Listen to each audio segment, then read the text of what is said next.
New York and on the new Hot 97 app. Ebro in the morning on Hot 97. I feel like I've been emotionally affected several times that I've had to walk into this studio over the last several years and talk about mass shootings. This weekend, I'm angry because I feel like we're being made numb to something that we shouldn't be numb to. I feel like this is happening over and over and over again, and maybe I'm angry because this weekend this happened. I was like, oh, okay, so we're just going to keep killing people with AK-47s every weekend, and ain't nobody going to do anything about it. All right, that's where we're going? Okay, cool. Where Rosenberg, you say this weekend you felt what?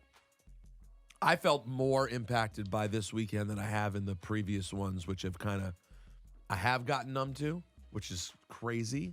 But there's no way you didn't feel impacted by it. Vegas was crazy. Vegas was insane.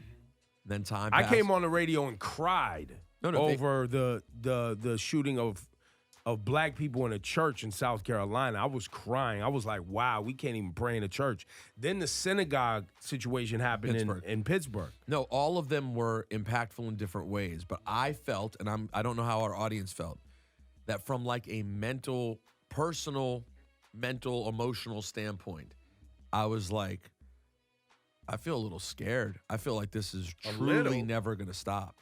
I feel like we are truly infected with a disease that they're not going to cure. There is only one cure. They're not going to fix it. And I feel scared. I don't know why this weekend, it wasn't the bloodiest weekend we've ever had, right, although it was incredibly bloody. But for some reason, the way they happened back to back, I don't know how our audience feels. I'd love to hear from you. I just was sitting there like, yo, this is insane. It feels like it encourages more people to take this type of action in their own hands. Because it said that he was tweeting stuff about Donald Trump, the KKK, and the guy. When you're talking about the El Paso shooting. The El Paso one. Well, let's break this up a little bit. First of all, the sad part about our nation is a white supremacist goes into a black church and kills black older people and young people in the church where they pray. And we go, white supremacy racism.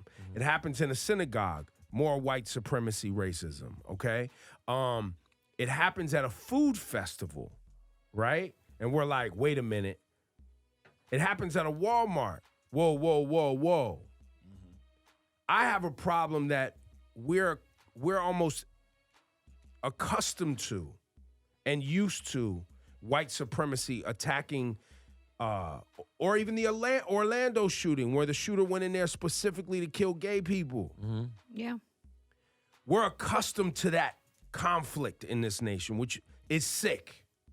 But then we get scared when it spills out into just a Walmart or it spills out into a food festival, because now that's seen as like the public and common space. Is that, you understand what I'm saying? But I didn't. And that's what makes me, that infuriates me. But because I as someone who was affected by it this weekend, that's not how I processed it. I'm more likely to be in a synagogue than a Walmart. But for some reason, this weekend I'm not saying affected that. me more. I'm not saying you. I'm saying that in our minds, America is built on racism and hate, and this violence is in our fabric. It's in the fabric of the nation since the land was taken from Indians and we brutalized Africans to build this thing for free. Yes. That's in the fabric. But that racist, those issues are commonplace. But when it goes and that ugliness spills out into a Walmart now, and somebody shows up at a Walmart with an AK-47 trying to kill Latinos, right? Now we're afraid because they're just shopping. What I'm saying is we should have been afraid this entire time. Of course. And I agree with you. And I'm not saying that you're wrong. I'm just saying that as someone who is sensitive to what you're saying and has thought about that through Charleston, Pittsburgh, Orlando, I find all of them equally scary, separated, but for some reason at this particular moment, and maybe it's because of the lack of leadership we have as a nation, I find this to be terrifying. But I think it's that. I way. think it's a lack of leadership. Is the fact that you don't have anybody at the helm flying this thing going, listen, here's how we're going to handle this.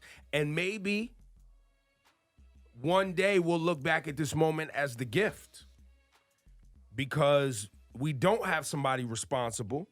we don't have somebody or a group of people that are saying, listen, we're going to ban these assault weapons. We're going to. The last time they banned assault rifles, you know why? Because it was black men shooting up each other with gangs. In 1994, when they banned assault rifles, it was because they were afraid of gang members with assault rifles. Now they're not afraid of young white men with assault rifles, and they're making all type of mental health excuses. Which is, by the way, Because very it makes so much money. But Laura, isn't it weird? Even from a racist standpoint, it's flawed logic. You would think they still would care more now because back then the victims were black. You would think even from a racist standpoint that now when white people are getting killed in these mass shootings so often also, you think they'd be like, oh, no, we don't want white people to die. But no. It's not about those people. It's about the people who have the guns. That's right. They didn't care about the black men who had the guns. They didn't want them to have them. They want to make sure that in rural America, white people never lose their guns. And the gun lobby desperately needs that and controls everybody. Because it all boils down to money. That's all they care about. It's so insane. That's all they care about. I mean, I do, you know me, I'm a conspiracy theorist. Y'all know that. Y'all have listened for a while. It may be money, It is money. but it's also about white power. For sure. It's about, oh yeah, you see these white men with these guns? Yeah, it could happen. It could happen. Be afraid of white men with guns. You know, I follow along with a lot of your conspiracies these days. I just don't know where that part of it would exist. Like, you know what I'm saying? Like, where? Like, does the NRA feel that way? They're like, yeah, it's cool. We want some people to do this. Or does the NRA ultimately feel like we want money and we want guns to get sold? Do they By all want people means. to be slaughtered? That's a hard question. I mean, maybe it's not. Maybe they're that evil. Probably not, but they're willing to take a couple of casualties to Yes. prove a point. Think about it. Why else, though? But why else? What is the need to have assault rifles? Well- what is the need? I mean, people like guns. Take a look around. People that, Laura, you and I know and love have guns. Everyone has guns. They want to look- talk about everyone else's Tons of guns, guns. but they It's love true. their own guns. Well, but can I tell you something? It's different because I know people who live in the Midwest who live in places where that's their only way of defense, right? We don't need a gun here. I've never even held a gun in New York City. Like that's not a thing. Where have you held a gun? Well, at a shooting range before. Got I've it. done that. Oh, I Yeah. didn't know that about it. But there's certain people who it's a different way of life, right? But my whole thing is like I Well, understand it's a handgun. vicious cycle. It's what you're really saying is a vicious cycle. But- Because there's tons of people in New York State, in New York City, in Jersey, and Connecticut. If you got a gun, I got a gun. Yep. It's a vicious cycle. Oh, they got guns, I got guns too. It's a vicious cycle. But the need for an AK-47? No, not necessarily that. I was just talking about guns in But, general. and I would just like to argue, because while we condemn the AK-47s, and we should, automatic weapons are a different thing altogether. You should never be able to have in your home something that is used for war. No. I mean, there's no need. Never. By the way, in a mass shooting with a 9mm, with a handgun, it would barely be able to even be a mass shooting. You could potentially Yes. take the person out instantaneously. Yes. So it's not the same thing at all. However, I do think we need to ask why we all still then lean to being like, yo, people got guns, I need to have a gun. And good luck with all that. How many times do you think the person who got the gun for protection ever in history was able to safely navigate a shootout with something? I'll tell you the answer. It doesn't really happen. Generally, the use that happens is that someone in their own family uses it, or it never gets used at all and just stays Right. locked I'm up. telling you, that's why I said it's a vicious cycle. Yep. It's just a vicious cycle. It's a sickness, which is how we started this conversation. It's so deep, too. And there is a fix for it. There's at least one fix that would help, considering this weekend, both shootings, all of them recently, have been legally purchased assault rifles. Right, but here we are this morning, the current leadership, right? Donald Trump, who we know is an a-hole, dummy, and classless, would like to tie this conversation to immigration and a bunch of other things and convolute the message. Quick. They're confusing the message already this morning. And did you see that Ivanka came out and tweeted over the weekend that white supremacy is a form of terrorism that must be eradicated from the country? Well, she needs to check her dad's tweets. Well, I assume that's why she does it. I assume it's like look, they throw a little bit out here to make it look like condemnation, and because over here they continue to promote it. Listen, it was a terrible, sad weekend. We send prayers. It almost feels like corny to do that.